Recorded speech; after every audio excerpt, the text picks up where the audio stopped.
Quel est, selon vous, le plus grand spectacle musical en direct au monde?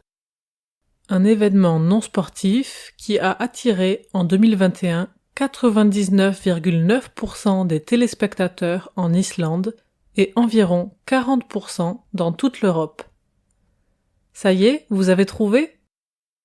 Il s'agit du concours Eurovision de la chanson, l'événement annuel organisé par l'Union européenne de radio-télévision, l'UER. Que l'on aime cet événement ou pas, c'est un fait. Ce spectacle cartonne en Europe. La progression parmi les jeunes de 15 à 24 ans a bondi pour atteindre 52,8%.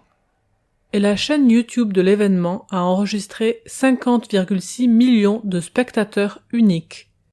Le concours est diffusé en direct et en simultané par tous les diffuseurs participants et il est retransmis à la télévision, à la radio et sur Internet. Né en 1956, la plupart des règles du concours ont évolué au fur et à mesure des éditions et des développements technologiques et musicaux. En 1965, pour la toute première fois, un participant interprète sa chanson dans une autre langue que la langue nationale de son pays. Il s'agit du représentant suédois qui a interprété sa chanson en anglais.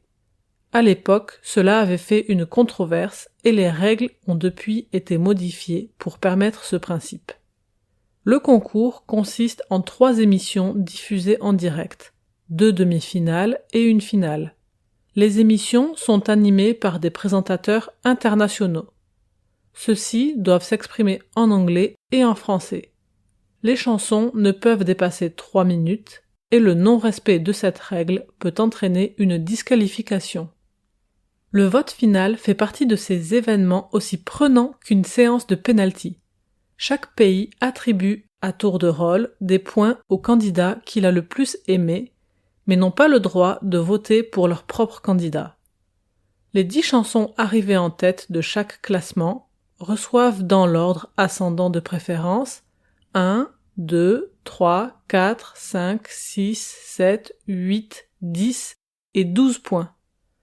Cette émission fait partie, comme l'Euro ou le Mondial de foot, des grands rituels qui unissent une nation de manière pacifique.